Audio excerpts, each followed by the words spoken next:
Hi guys, welcome back. So today we are going to be ranking all of our Natasha Denona palettes.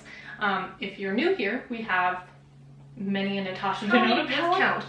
12 Natasha Denona palettes because we are heathens. So we're gonna rank them for you, and yeah, hopefully you enjoy it. I did film a similar video to this, but it basically ended in like a mental breakdown where I swiped eyeshadow all over my face. If you're interested, I'll link it. It was like a year ago, I think, but whatever.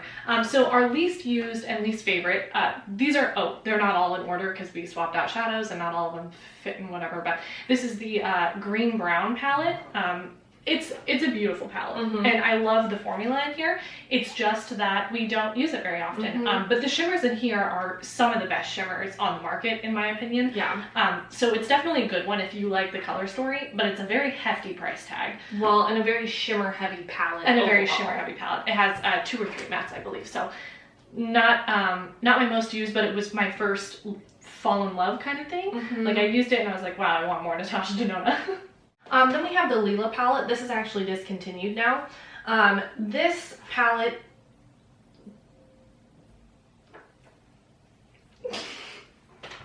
has had better days. It looks abused, but it's not as abused as it looks. Promise. I've tried to use this so many times, and just a lot of the times the looks were not working out. I think it's just a little more smoky than I wanted it to be. Well, I think overall the color story in here, like it's a little bit weird. Like there's a lot of cool tones, but then a lot of the mattes are more warm browns than they are cool tone purples. So I find that this palette's really easy to like muddy up. Like if you don't have a very specific look in mind, you can mess it up very easily, which is probably why it's in the bottom for me. Also, I'm not a huge purple fan. I don't wear a lot of purples, and I don't wear a lot of smoky purples like this either. When I do purple, it's normally bright purple, like Be Perfect Carnival purple. So I might try to use this again soon and see what's going on, because it's just something I don't reach for, and sometimes I really just hate the looks that come out of it. So I want to get some use out of it. If not, it might just have to be decluttered. Our next least favorite would be the Safari palette. Again, this is missing a shade because we don't know where things go. There's nothing inherently wrong with this palette. It's actually really great. I really like it. I know some people had issues with the formula. They are very pressed pigment-esque compared to some of her other palettes. So you do need to either do reverse blending or just be very careful on how you build them, and they're very pigmented and opaque.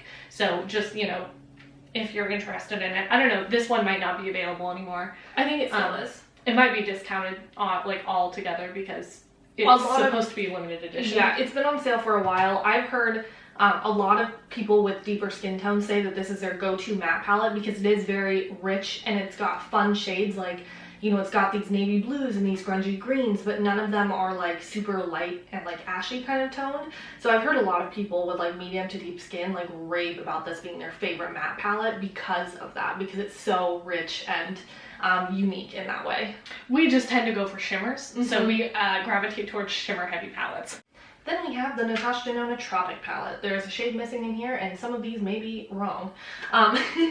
This palette, we really like it, even though it is kind of hard to work with in terms of a Natasha palette. I would say never ever buy this at full price. No. The green shimmer hard pans really easily, so it's hard to get stuff out. And then the dark blue shimmer isn't the best either, but it's not terrible. It's definitely workable. The biggest redeeming quality is Mint Frost. Oh, love that This shade. is the most beautiful Mint Frost shade. I wish I would have gotten the mini palette of that, and it wouldn't be a bad idea to either declutter this or replace it with that or whatever the case is, just because when I reach into this palette, I gravitate towards the last row.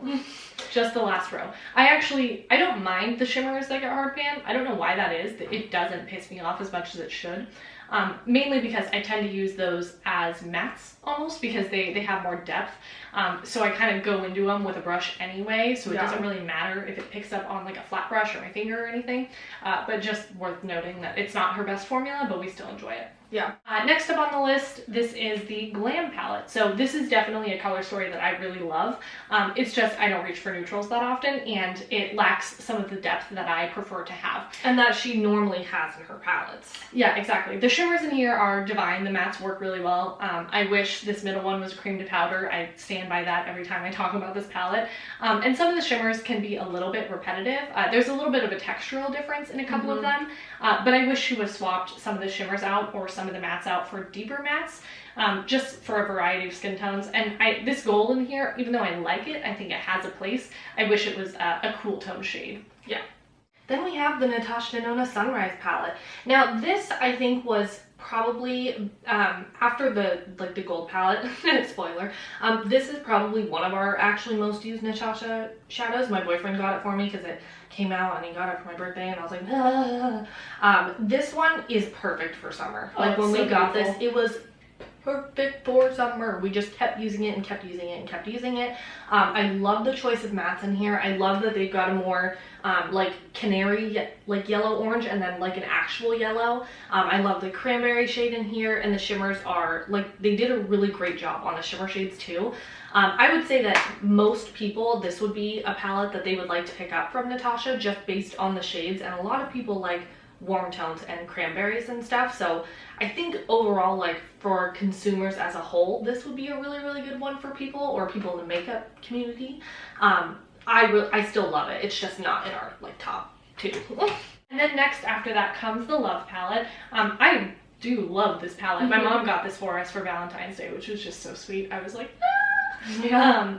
Yeah, it's really beautiful. The shimmers are gorgeous. I love that they have a cream to powder deep matte. I love that on one side it's like more cool tone purple heavy. The other side is like vibrant pinks and warm tones, but also being a little more subtle than maybe your typical pinks and reds and stuff like that. Again, it's just not something that I gravitate towards all the time.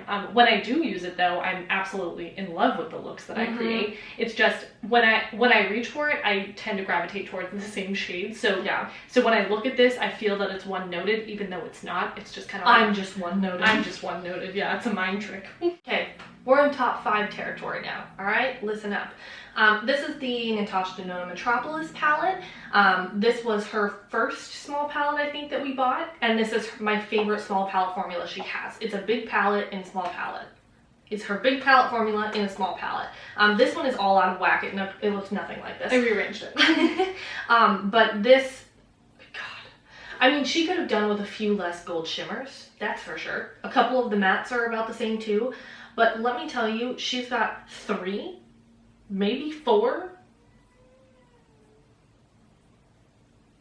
She's got a boatload of cream to powder mattes in here. If you can hear baby crying, relax.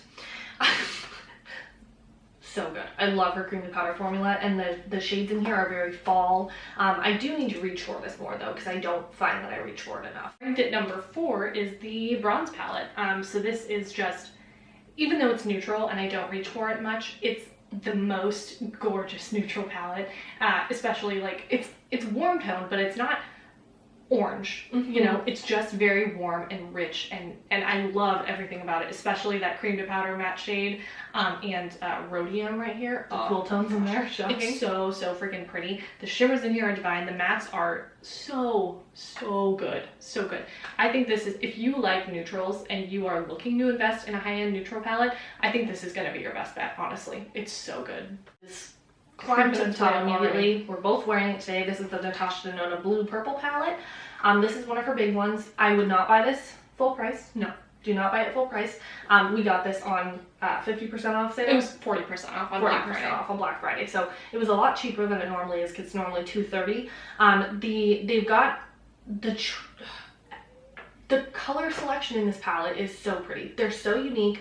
The blues in here, they've got like, they're like gray, and then you've got like a typical navy and a teal, and then you've got these really cool pops of purple, and there's like some duochrome shimmers in here. I think this is like such a well done color story that I would have never really thought of, nor would I have necessarily thought that I would love it, because when we first got into Natasha specifically, like, I still love teals. I'm a teal bitch. I will always be a teal bitch, but we, like, that green brown palette was like perfect for us because we loved neutrals and we were dipping our toes into color. This is a palette. All right, we're gonna speed through our top 2 because baby is awake.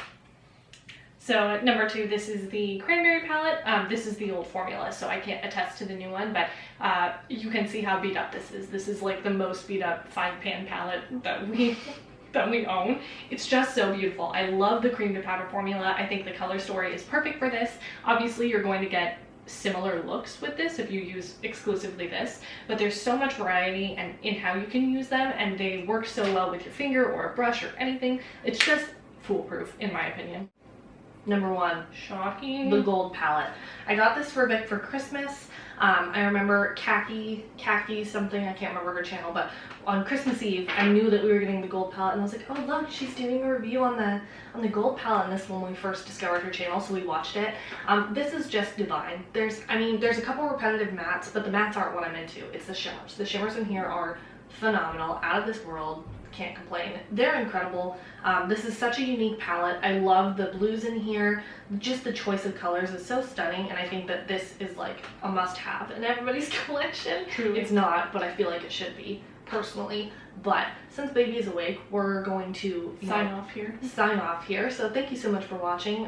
Rank them if you have Natasha palettes. Rank yours in the comments so we can see how you're feeling, and we hope to see you in the next video. Bye.